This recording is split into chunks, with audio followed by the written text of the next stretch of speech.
I compared these two waist-length hair creators, Natural Reign and Curlelia, to see if there was anything in common between the two that they did to grow their hair down to their waist. And yes, it was really interesting to see that there were some similarities between these two ladies. And I'm going to share with you the 6 things that they did to get their hair down to their waist. What's up, people? It's your girl Kiki, and if you are new here, I do all things curly hair tips, product reviews and styling. Today's video is all about the 6 things that Natural Reign and Curlelia did to get their hair down to their waist. Let's start with a little bit of context. Natural Reign has mostly 4A type hair, and this is high density and high porosity. She usually styles her hair in wash and goes and has recently done a big chop so that she can grow her hair back down to waist length from dyeing and damaging it through dyes. So she's cut all of the dye out and she's kind of starting again from, I think it's almost just above shoulder length. Curlelia has 3C to 4A hair, very similar to my texture, and she has low porosity hair that is again high density. However, she is not on a journey, she's just maintaining the length of her hair, but we have seen a lot of growth from her from where she started. The reason why I chose to compare these two ladies is because, unlike the rest of the creators I've compared, these two girls both use wash and goes to grow and retain length. That is the predominant style that they choose to wear their hair in order to retain as much length as they have. And I love the fact that these both use wash and goes, because rarely do we see creators advocating for wash and goes for length retention. It's always protective styling, protective styling, protective styling. And this point is going to be the first similarity that both ladies do, is that they both do wash and goes. So with that in mind, I really like this idea because I believe that wash and goes are really the most natural style that you can wear your hair in. Your hair is just how it is naturally. There's no manipulation, there's no kind of like further twisting or braiding involved. It's literally your hair as is. And I know this might not work for everybody. It definitely doesn't work for me. I feel like because my hair is finer, it does tangle a lot easier when it is in its natural wash and go state. However, each to their own. This method has worked for both of these ladies, and it is really, really lovely to see this change. The second similarity that both ladies share is that they both advocate for washing and shampooing their hair every single week. Both ladies really speak out about how important it is to maintain a healthy scalp, and being that they do wear wash and goes, they find it necessary to wash their hair every week. Now, this is understandable because if you are applying somewhat heavy products every week, a heavy gel that maybe sits on your hair, then in order to remove that and get more moisture into the hair, you are going to need to shampoo. It's no good just having product on top of product on top of product, and the products really don't do much because there's already product layered underneath. So it really does make sense not only for the scalp to be clean and healthy, but also the strands themselves. Now, I would love to see some sort of comparison in terms of moisture and moisture loss in regards to which method is more effective. Is it more effective to do like a protective style and moisturize, leave it in, or is it more effective to clarify the hair on a weekly basis and then reapply your products like that? So the third thing I noticed when doing my research on both of these ladies is that they both trim when needed. Now, I couldn't find a specific day of Curlelia of how often she trims, but I did see that it seems to be twice a year at most, maybe once a year. But she does talk about the fact that it's when she notices her hair getting a little bit frayed at the ends, or her ends are a little bit crunchy, then she knows when she needs to book that trim at the salon. And to note as well, she actually visits a salon. She gets her hair cut on curly hair, which is really interesting to know. And even though these two ladies share similar times within, stretching their trims, the difference is between the two is that Natural Reign actually trims her own hair as opposed to going to a salon to get someone to cut it herself. You know it's time to trim your ends. Is it harder to detangle? That's like a main sign for me. That's key. Is it harder to detangle? Are products not working as well on your hair as they used to? My main thing is like a detangling process take too long when I'm trying to shower and detangle my hair. It's just too long. So it is about that time, but I don't think I should be cutting off that much like I said before, but I'm just gonna go ahead and get into the process. Now, I can see the benefit in both of these. The first benefit is that stretching your hair to a trim twice a year is really going to allow you to see a lot more length retained, as opposed to if you're going every 2 to 3 months, which often hairdressers advise you to do.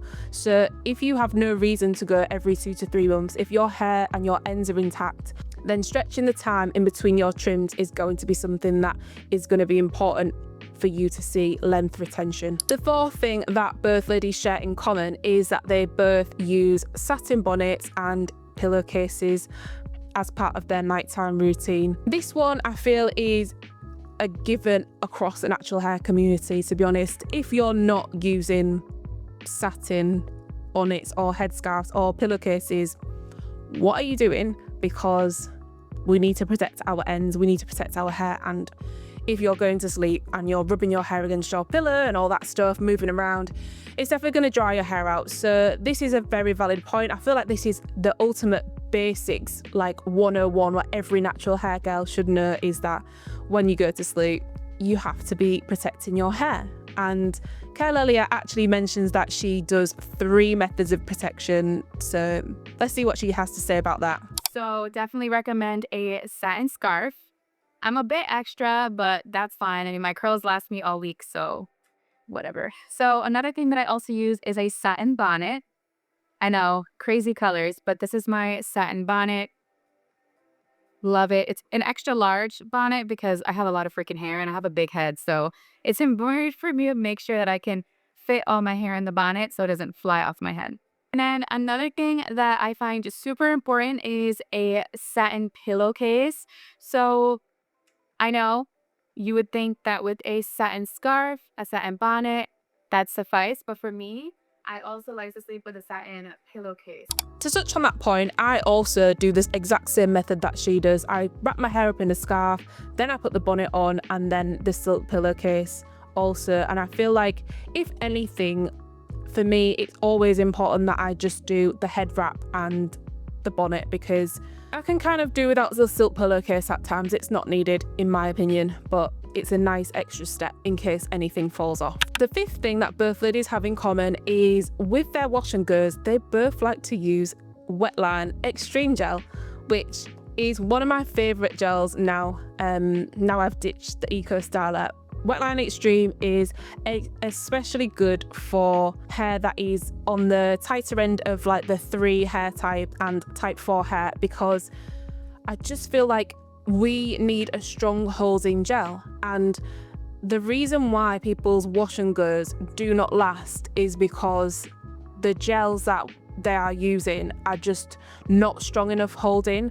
I find that if I use like a medium hold or a soft hold gel, my wash and go is not lasting to like day 3 really, and that's when you start seeing a lot of tangles and breakage and things like that. When you've got a strong holding gel that locks the curls in place, and that ensures the longevity of the style ultimately. Curlelia mentions that she uses like 2 to 3 products on her wash day, so she will layer the products but she won't use more than that. She often uses more moisturizing gel and then she'll go in with the Wetline Extreme on top of that. And likewise with Natural Reign, she likes to use her moisturizing leave-ins and then she uses the Wetline Extreme at the end. So it's really nice to see that both ladies share similarities with this gel, and it just reaffirms to me that when I do my wash and goes, I should go back to using the stronger holding gels, because when I was doing that, my hair was really in the best condition. The sixth thing that both ladies do is they both do not flat iron their hair regularly. Now, Curlelia mentions that I know she's got this done recently, but she mentioned that she hasn't flat ironed her hair in a long time, and she did get heat damage back in the day due to straightening her hair, and I'm going to insert the video so you can have a listen to her story. My sister actually got married around that time, and I wasn't in a space where I was comfortable with my hair enough to just leave it natural. So I decided to get my hair done, get a full glow out. This is me not blowing out my hair for a little over 8 months. And you can definitely tell my curls were looking a lot better. So I decided to get a blowout. I did the curls too, like I used the, what do you call that? Curling, not the curling wand, it was like a curling iron. And I'm like, all right, well, I haven't used heat in a while, shouldn't be a problem. I did not realize that it was possible to get heat damage in just the middle of your hair and nowhere else. So my roots curled nicely, my ends curled nicely, but the middle was like pinned straight. It was so crazy. And of course, my front pieces were like pinned straight. I was like, wow, this is literally over one use.